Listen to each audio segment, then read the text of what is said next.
So we are continuing our series through the Hebrew Scriptures.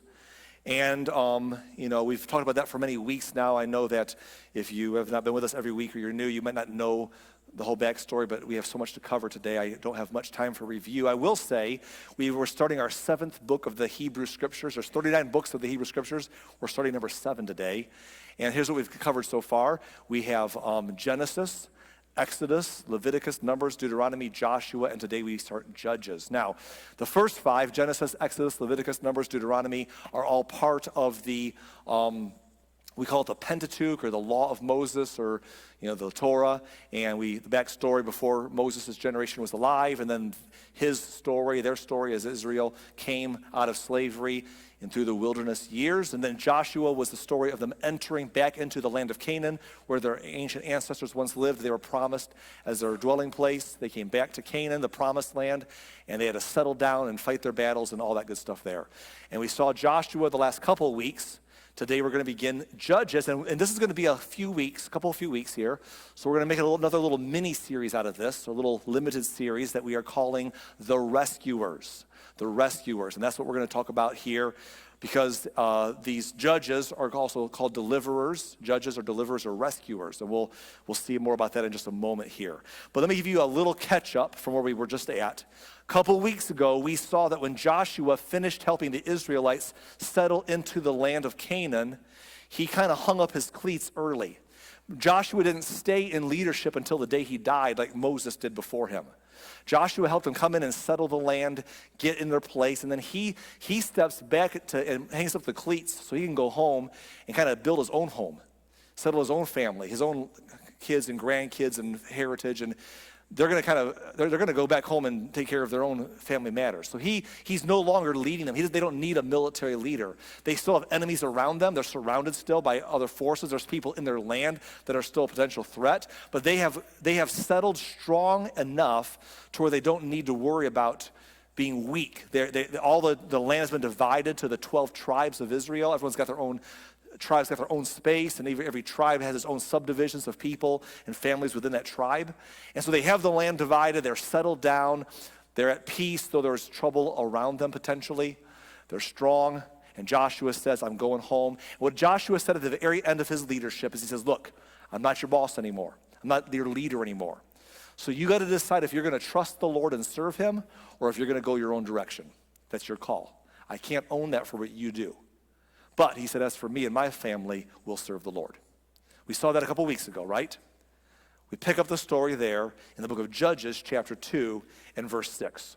It says, after Joshua sent the people away, each of the tribes left to take possession of the land allotted to them.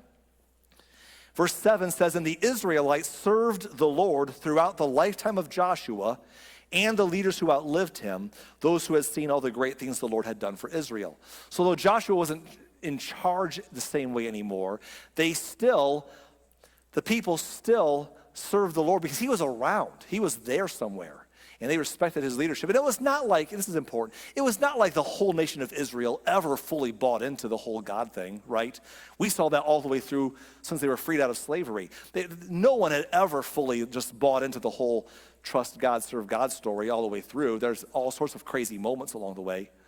But in this part of their history, they had leadership like Joshua, and so as long as they were alive, they kind of followed the plan, they kind of followed the teachings that were given to them by the Lord and the laws that he gave their nation. Remember, he gave them laws because they never governed themselves in slavery, laws to govern themselves by that would be strong nation-building ideas, civil laws, judicial principles, health code laws, moral laws, just all sorts of things, and they had that. And as long as Joshua was alive and as long as the other leaders who helped lead the nation with Joshua were alive, everyone stayed kind of on track.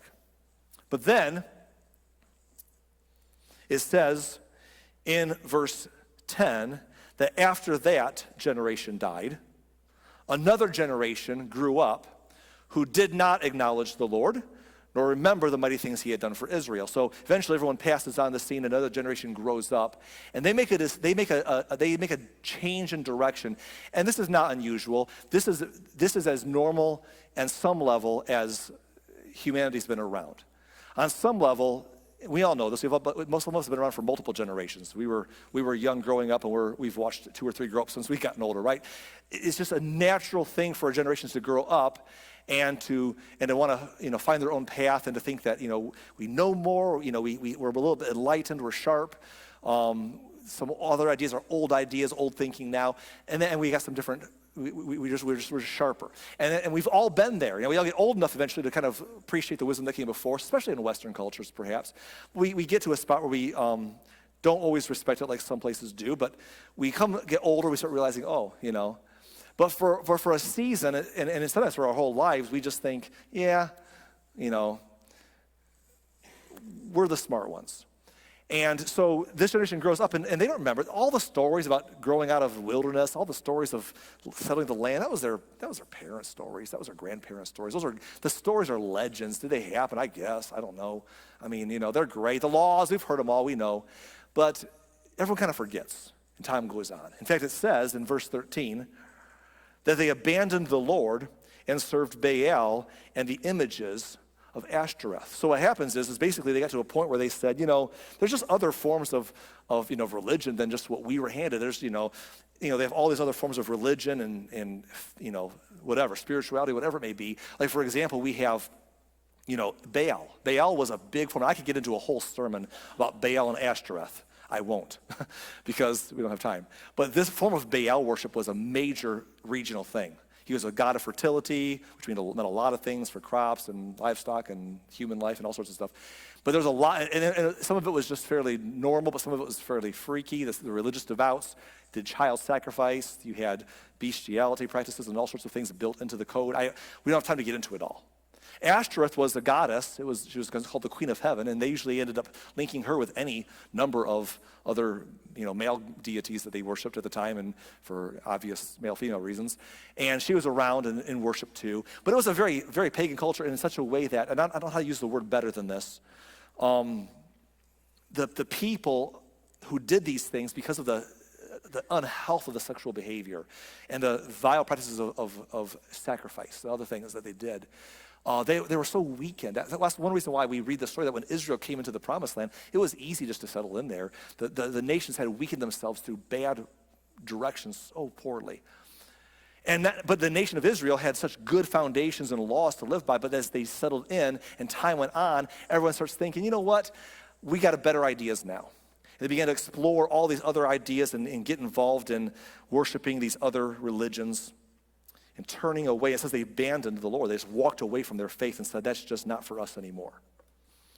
Verse 14 says, this made the Lord burn with anger against Israel. So he handed them over to raiders who stole their possessions. He turned them over to their enemies all around, and they were no longer able to resist them. Now, I understand when we read the Hebrew scriptures, and we always conflate the Hebrew scriptures with the Christian story, and it's dangerous. And I also understand that been around church for a while, we can get a tone here that can make us think that God's being just petulant with the people. But I want you to understand, when we step away from that, just that framework and how it's even worded by the scribes of the day, and see what God is saying here. What God is saying is, look, I love you all. I want relationship with you. I brought you out of slavery. Didn't ask a thing out of you. Just brought you out of slavery just because you needed it. I promised your ancestors you'd be there. You got yourself in a tough spot. I stepped in. I brought you out. You're strong. I did that for you. And then God's like, I decided I wanted to offer you a deal, a covenant relationship. That's what the Hebrew scriptures are about, a covenant relationship of a people as a nation with God. He said, I made a covenant with you that if you want me to continue to be this extraordinarily involved in your lives, I'd love to be. And your job is to trust me and follow me. And I'll give you some principles to live by. I'll give you some ways to live, and I will be there, and I'll be strong for you. That's our relationship. But if you don't want that, it's a free world. I made you that way. And so he was there. That's why they had all the victories. That's why they had the miracles that we read about that are so jaw-dropping. But now they've come to a spot where they've settled into the promised land. Years have passed by. New people have grown up to be the big people. And now they're saying, whatever. I don't know if I'm just done with that. We're over that. And what happens in the story is God says, okay, I'm not forcing a relationship upon you. If you want to do this without me, I love you. You're free.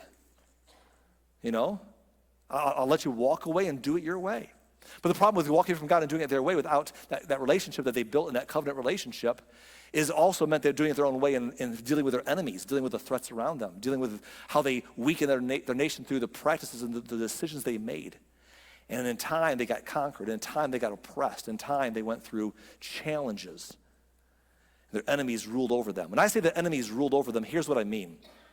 It could mean that enemies conquered some of their cities, tore down some of their walls, killed some of their people, plundered, or worse. We won't get into all that, probably. But often what it meant is that they would come and say, we obviously beat you. Now you're going to pay us a tribute money or tax money. And if you don't, we're going to come back and beat you harder, okay? So you better pay up. And this was enough.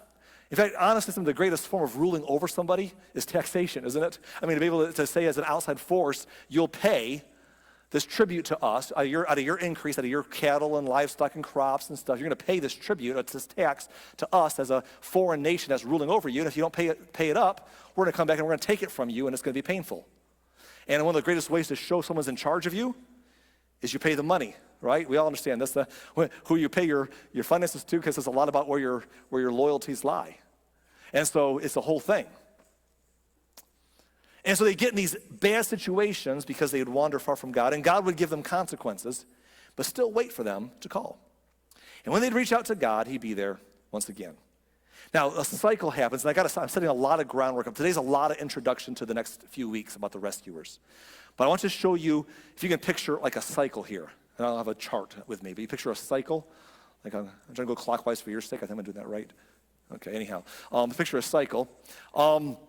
So on one end, they're there and God's blessed them and things are great. And then in time, they move to a spot where, old folks pass away and another group grows up and they're in charge. And they said, that's just old thinking. And they move a different direction in their spirituality and their practices and their national dealings and how they run everything.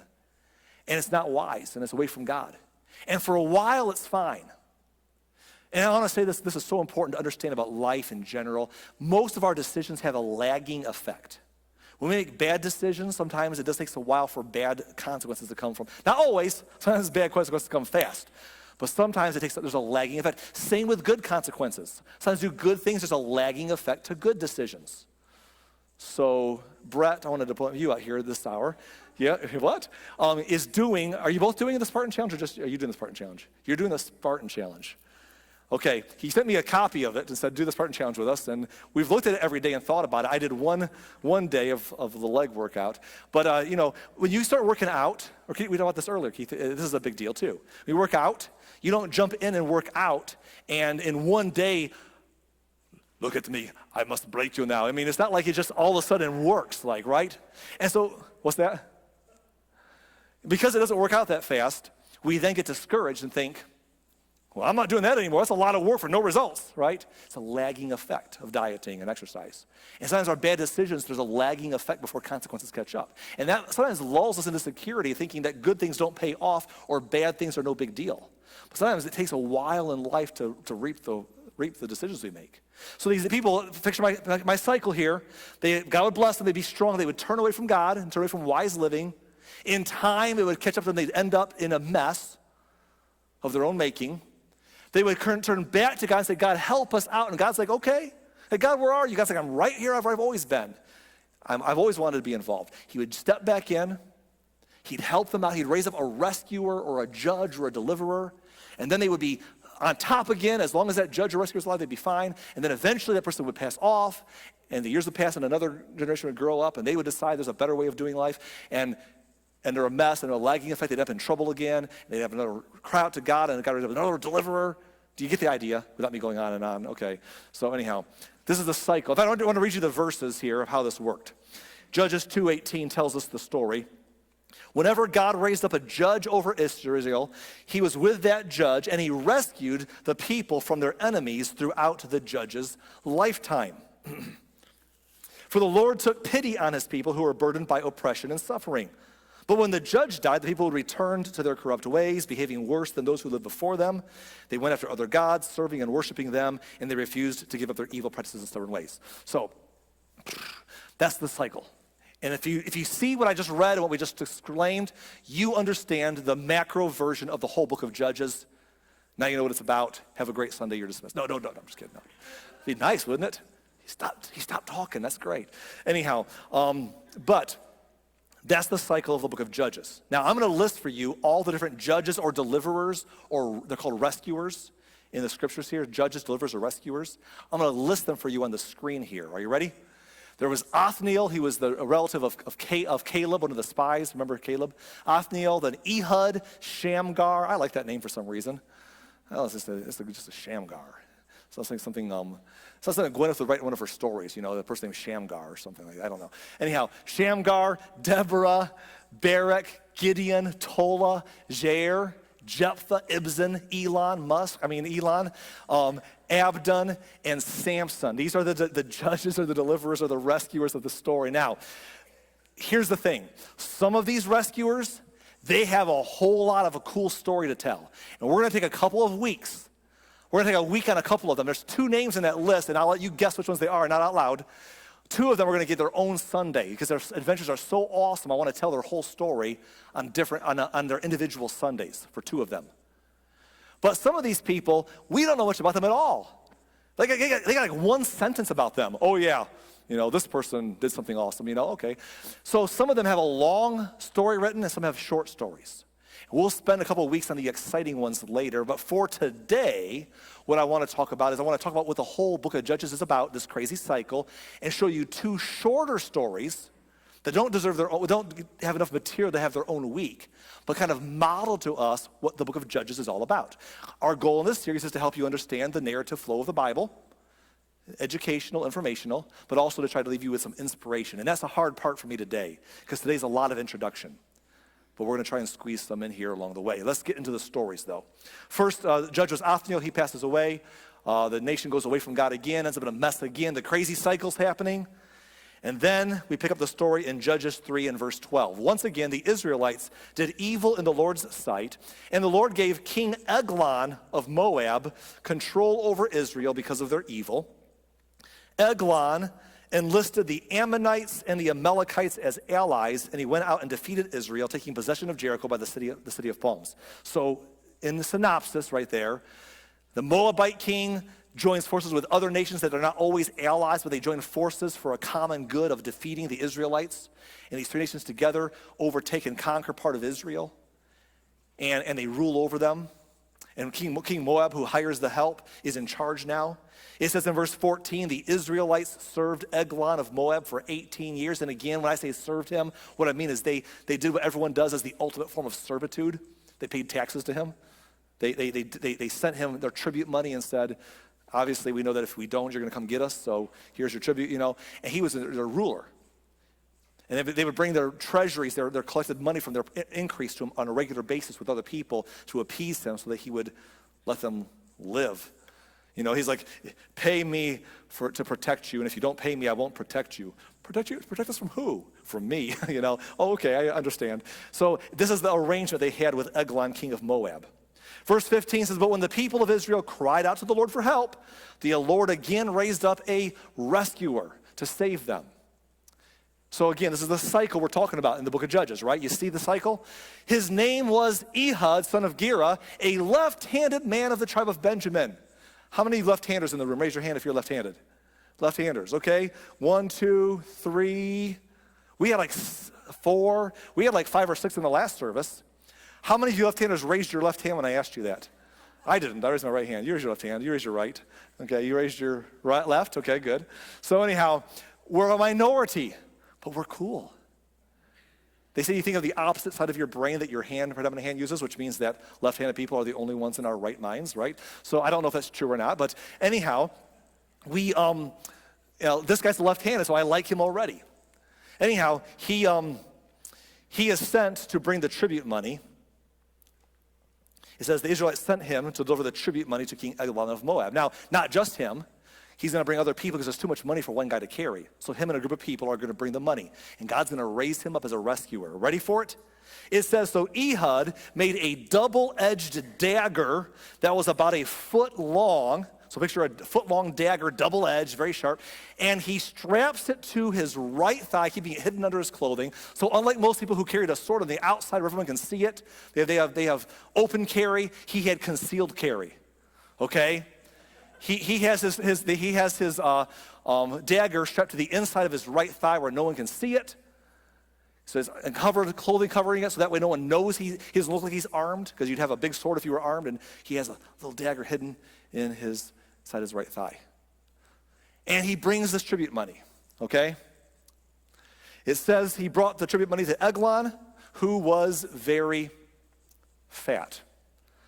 Now, I don't think this is the author, the scribes writing Judges. I don't think they're trying to body shame Eglon here. That's not the point. The point is his fatness is important, not important, but it's interesting detail to what happens next. So just point out that he's a big boy, okay? That's what they're telling us. Not just big, he's very fat. Okay, anyhow. After delivering the payment, after they brought the money and they delivered it to Eglon, Ehud started home with those who helped him carry the tribute. But when Ehud reached the stone idols near Gilgal, he turned back. Now, in other words, they're leaving the land of Eglon. There's apparently a landmark where there's some stone idols. And him and the people with him reached that spot. And he's like, guys, thanks for helping me carry the tribute money to our oppressor. You go home. And he turns around and goes back. He comes to Eglon and says, I have a secret message for you. So the king commanded his servants, be quiet, and he sent them all out of the room. Why would the king send all of his servants out of the room and be left alone with just Ehud? Well, think about it. Because he wasn't afraid of Ehud. You know why he wasn't afraid of Ehud? Because Ehud knew his place. Do you know how he knew Ehud knew his place? He just laid the tribute money at his feet. If you're going to rebel against the king, you don't give him all your money first. Like the ultimate form of homage and obeisance is bringing the money and leaving it there. That's the ultimate act of saying, I know who's the boss. We just left our wealth with you and I went away. And the servants have it now, their nation has it now. He shows up by himself and says, hey, I have a secret message for you. And the king's like, oh, Ehud's back with nobody with him. He came alone by himself because it's that secret. So I'm going to respect this guy who is a loyal subject who knows his place and give him a secret audience in return. So guys, leave the room. Let me have a private minute with this guy who knows his place and knows who I am. And I have the receipts to prove it in the vault. So everyone leaves the room. And what happens next is the beginning of, well, let's read it. Ehud walked over to Eglon, who was sitting alone in the cool upstairs room. Now, Eglon, we saw earlier, is a big fat dude. Sorry, just what the Bible said. So anyhow, what I want you to understand is this. He is, whatever the royal house looks like, he kind of stays in his chambers. Like you have his own chambers, like a living area outside where people can visit him. He has his bed chambers, most likely, and he has a latrine, we find out, which makes sense. They have a primitive latrine system so people can wash the sewage down into a street nearby. The sewage would probably run in some certain streets. Yuck, you know. But whatever they had a system. I don't know how it worked. I wasn't there, you know. And yeah, they have latrines. So he has all this setup, and he didn't leave. He doesn't go to some other part of the royal place to meet people. Probably because he's a big dude and didn't get around very well. Probably didn't exercise very much. So people came up to his place to visit with him. So when Ehud comes to visit him, he's in his own chambers. And everyone leaves the room for the secret message. And then Ehud says to him, I have a message from God for you. Now, folks, that sounds a little more ominous right there. I have a message from God for you. That sounds a little more threatening right there. It says, as King Eglon rose from his seat, Ehud reached with his left hand, pulled out the dagger strapped to his right thigh, and plunged it into the king's belly. It just got real. You came to church to hear an execution story, right? So they plunged it into his belly, and he has to plunge it hard. It says, the dagger went so deep that the handle disappeared beneath the king's fat. So he gets up and he stands up, he gets a good opening. Apparently, the guy stands up and just thrusts this thing deep and hard to get to the vital organs. And the guy's so fat that the fat just kind of swallows up the dagger. And Ehud did not pull out the dagger. I imagine not. He's like, I wanted that souvenir as a keepsake, but it's just not worth it, you know. I might lose my hand next. So he does not pull it out. And it says, and the king's bowels emptied. The king's bowels emptied. Now, that's not surprising either. Have you ever seen execution or hear stories about people getting hung or whatever? Oftentimes when people are getting executed, they lose their continence. So as he kills him, his bowel's empty. That's kind of gross. Speaking of bathroom talk, are you ready? It says, then Ehud closed and locked the doors of the room and escaped down the latrine. What in the world, right? That's gross. But considering the alternative of walking out the front door, being found out as an assassin and being killed, I guess going out of the latrine and getting a really good shower or 10 later on is a better alternative. So he decides to get out with his life, and he escapes down the latrine and makes his getaway. Verse 24, after Ehud was gone, the king's servants returned and found the doors to the upstairs room were locked. They thought he might be using the latrine in the room, so they waited. But when the king did not come out after a long delay, they became concerned and got a key. And when they opened the doors, they found their master dead on the floor. While the servants were waiting, Ehud escaped, passing the stone idols on his way to Seirah. When he arrived in the hill country of Ephraim, Ehud sounded a call to arms. Then he led a band of Israelites down from the hills. Follow me, he said, for the Lord has given you victory over Moab, your enemy. So they followed him. The Israelites took control of the shallow crossings of the Jordan River across from Moab, preventing anyone from crossing. In other words, they secured an escape route or a call for help, reinforcements, whatever. And they trapped in their enemy. They attacked the Moabites and killed about 10,000 of their strongest, most able-bodied warriors. Not one of them escaped. So Moab was conquered by Israel that day, and there was peace in the land for 80 years. They're back in the cycle again. They're back on top again. But what happens, as we saw earlier, is that the judge would eventually pass on, and another generation would grow up, way before 80 years are up. Remember, there's a lagging effect, though. They're walking away from God, but they're still enjoying prosperity, and eventually those choices catch up to them, and they end up in a mess again. They call out to God for help again, and God raises up another deliverer, another judge, another rescuer. Do you see the pattern? I'm just showing an introduction this week to the book of Judges. I'll give you one more short story, and then we'll put a bow on this today with a quick practical application. The other story takes place after this. Israel's gone off the rails again, went through national hard times, turned back to ask God for help, and God raised up another rescuer, a spiritual leader whose name was Deborah. We're going to read her story starting in Judges chapter 4, verse 4. At this point, by the way, the king Jabin of Hazor was ruling over Israel. In Judges 4:4, it says, Deborah, the wife of Lapidoth, was a prophet who was judging Israel at that time. Now, I want to just brag on Deborah, okay? Can we just brag on her for a minute? I think Deborah is the most outstanding of all the rescuers or all the judges, okay? As we read the stories, there's a lot. We saw the list earlier.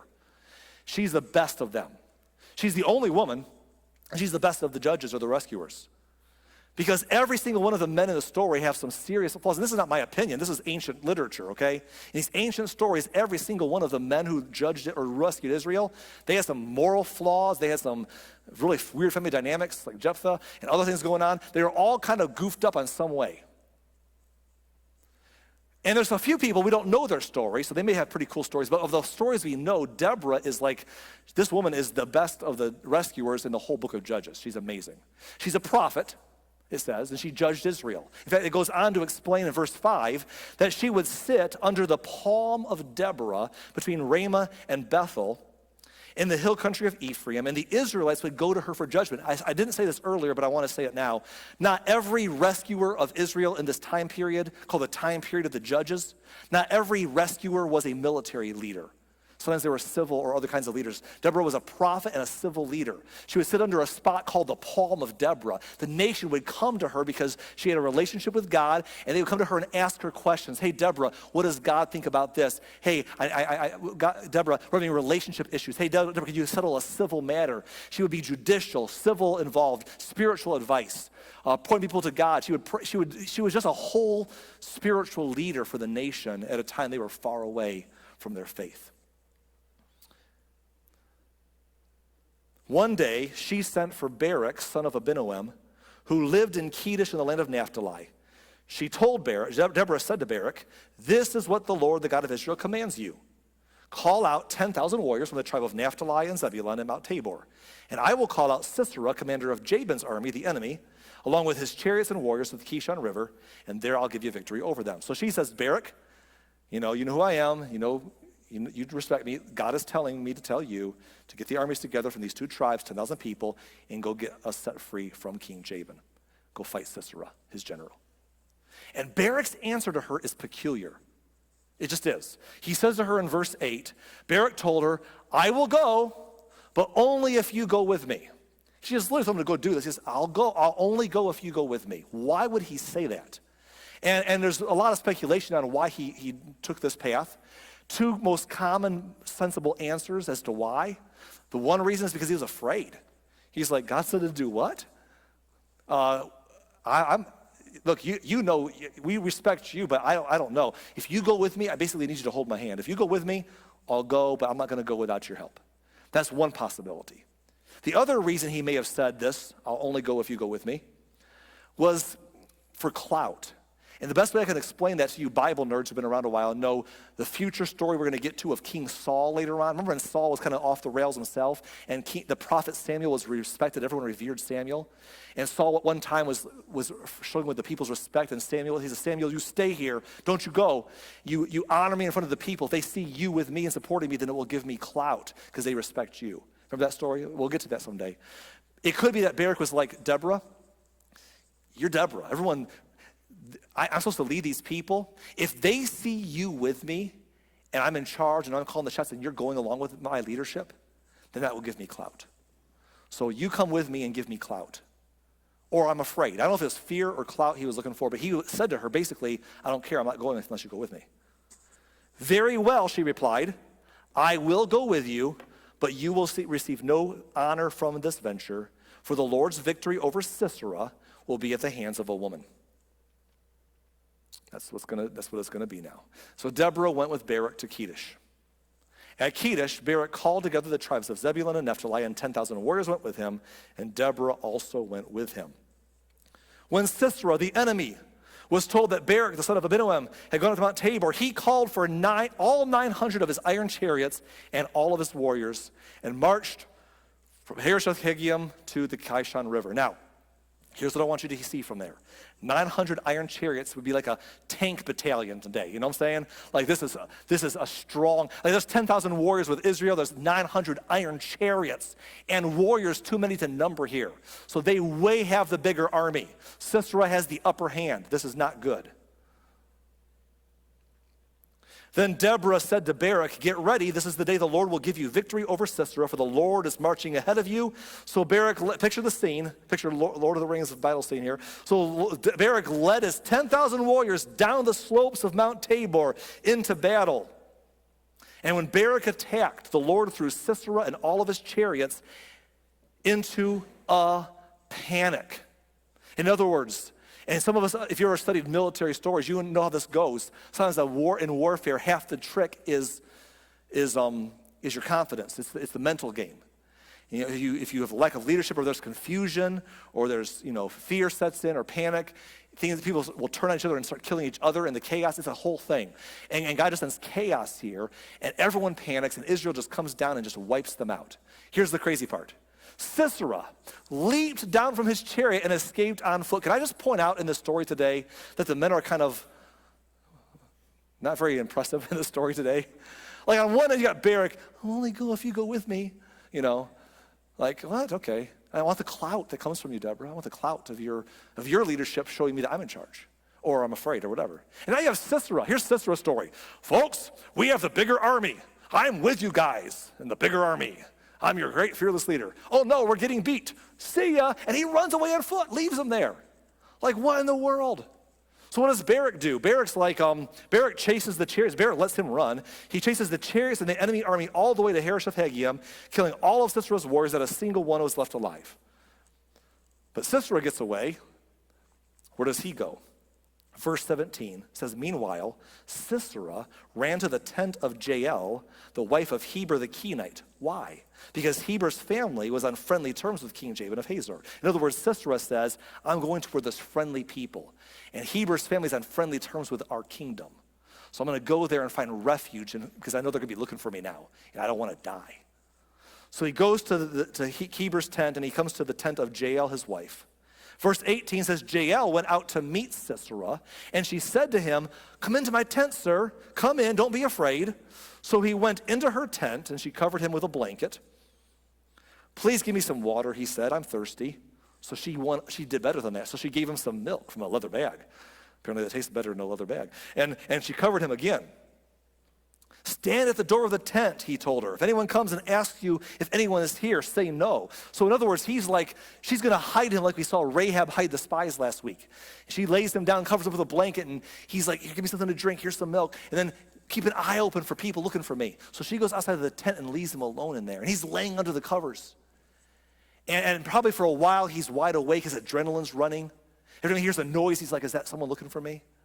But in time, he settles down. In time, he begins to unwind. He's exhausted. He's going to fall asleep.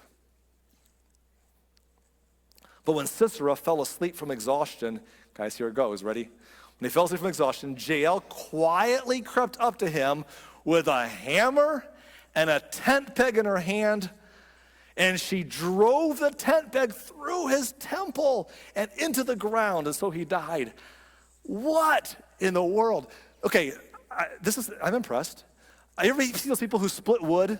They split wood, and they're like, it takes them like 18 chops to get through, and then someone else comes along, and one chop and it's split. I mean, okay, she knew how to handle her a hammer and a tent peg, apparently. Don't mess with Jael. That's my advice if you ever go back in a time machine, okay? Don't mess with this woman. So she comes up, this guy's sleeping with a tent peg and a hammer, and she's like, whoop, and she did not miss. Right through his temple, into the ground. That is a crazy story. I know it's pretty gory today, isn't it?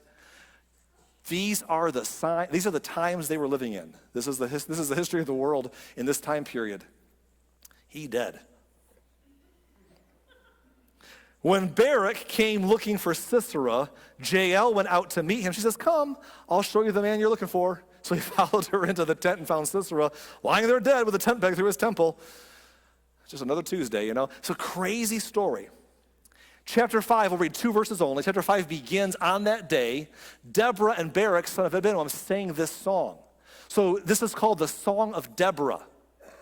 This is called the song. She writes a song, and Barak and her teach the people the song. Here's the first line of the song, verse 2. It says, the Israel's leaders took charge, and the people gladly followed, praise the Lord. And the song is just about what God did for them that day.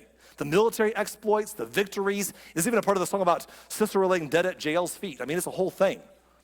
Why would they write a song about this? Because Deborah is trying to do something, and she has watched the people walk away from God, get in trouble. God steps back in with a rescuer. They come back to God for a while, then they stray again. And so she's doing her best to say, if I put the message to music, if I use the powerful medium of music, maybe people will remember a catchy ditty.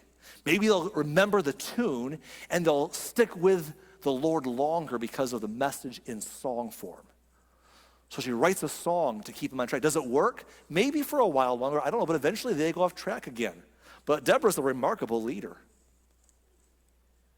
Anyhow, there are some stories for you today. You're welcome, okay? So hey, there's so much, folks. There is so much to explore in this crazy era of Israel's history. It is crazy, right? But for today, I wanted to lay an introduction for you as we start talking about the rescuers. There's some pretty cool stories ahead and some good lessons to learn for our lives. Today, I didn't get as much inspiration in here because we're basically dealing with information and introduction. But for today, I want to end by looking at the macro picture and take some personal instruction from this time period for your lives. And it's always tricky because, again, when we inflate old covenant Hebrew scripture stories with God's covenant with a nation to the Christian message of God's love for individuals, you get some really weird doctrines when you cross those ideas together, and that's where we have been around that much of my life. It just does not help anybody. So we don't want to do that. But what I want you to notice is something about the character of God in this story. As they would wander from God, and as they would wander away from wise living, and they would end up in a mess because of it, they would come back to God, and he would rescue them. And I want to apply that to our Christian life and show you one statement before we go. Because in our life, when we wander from God as individuals, when we wander away from wise living, and things get messy as a result, what do we do? And by the way, can I just say this? We all do that. Isaiah the prophet once wrote, all of us like sheep have gone astray. I mean, we all do that. At some point, we all get into dumb points in our lives. I've played some stupid games and won some stupid prizes, and so have you. I mean, we've all been there. And at some point in our journey, when we walk down a dumb path, walk away from God, down an unwise living path, maybe it's a small thing, maybe it's a huge thing, maybe it's a short time, maybe it's a long time, we end up in a mess as a result. Here's what happens to us. Sometimes we are afraid to come back to God. Sometimes we are ashamed to come back to God. You know why we're ashamed to do it? Because we're thinking, well, what does that look like? Like I'm just using God? Like we can walk away from, like, I don't need you in my life, and then, I need you now, I'm in a mess. So we're afraid to come back, maybe because someone told us, oh, sure, treat God like he's your genie in the bottle whenever you need him. And look, God's not a genie in the bottle, I agree with that. But sometimes people guilt you and shame you into wanting to come back to God when you get into a mess of your own making. Maybe you heard that in church somewhere, or some kind of harsh version of religion. Or maybe it's just your own natural self because you're not a narcissist. You're not narcissistic enough to think that God is there to jump when you say jump, and so you do feel weird about going back to God that when you've walked away because you need him now, so you feel ashamed to do so. That's normal. Here's what I want to say to you. Don't think that way. Listen, when we wander away from God and from wise living, and when things get difficult as a result of it, don't be hesitant. Don't be ashamed to make a turnaround. Don't be hesitant. Don't be ashamed to come back to God. Listen, God is not a jilted or fragile ex. You ever had somebody, an old friend in your life or a former lover or somebody in your life, and then they hurt you and they'll never get over it. And then when you try to, if you ever need them, they're like, oh, well, I need him. They're going to give you the treatment. God is not, some of us, that's how we treat people. Like, oh, well, now you need me. God is not petty or petulant. He is not jilted or he's anti-fragile. He is your maker. He has big shoulders, and he loves you. And that's the central message of God's heart to you, is he loves you. And yes, loving you is letting you go away. Loving you is letting you ignore the relationship and figuring out how that works out. And loving you is stepping you back in. But sometimes we're afraid to come back when we've wandered away and we find ourselves in a mess because we're thinking, oh, God's probably like me. And he's like, oh, I'm done with you. God's like, no, are you kidding me? Yeah, but it's not my first time, God. It wasn't the judge's first time either. It happens over and over again, but God says, I'm bigger than that. I just love you. I just want you. I want to leave you with a statement today. Usually I come up with a statement that myself or my team, usually my team, Anthony helps me a lot with this. We try to craft a sentence or a statement to kind of help summarize what we're talking about that day. I want to give you a statement in a moment here, but the statement I'm going to give you is not mine. It's not my team's. It's a quote from the Christian scriptures, like 1,500 years later. It's a quote from the Christian scriptures by a man whose name was James, who was the half-brother of Jesus. Like Jesus was, same mother, different father. Jesus was virgin born. But the same half-brother of Jesus, James, who later believed that his brother Jesus was also his Lord and Savior and gave his life to preaching the good news of his message, and ultimately died as a martyr proclaiming the good news and establishing and spreading the local church. And James wrote a letter in the Christian scriptures, and he makes a statement that talks about what we're talking about today, that we can picture in this ancient Hebrew scripture story of ancient Israel in the time of the judges. He makes a statement that is so good I wanted to leave it with you today because it summarizes the whole topic. James says, come close to God, and God will come close to you. That's it.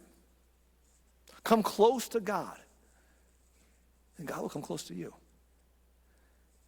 And again, I know that that's uncomfortable for some people, especially when we're stupidly religious and we're like wanting to rant against the world who doesn't appreciate God the way we think they should. Or maybe we're parents freaking out for our kids. Like, don't tell people that they can just play this game where they can, go away from God and then just come back whenever they want him and he'll be there. Don't tell them that. They'll get ideas that you can just do whatever you want to. That's fear-based leadership. That's fear-based parenting. That's fear-based everything. Stop that.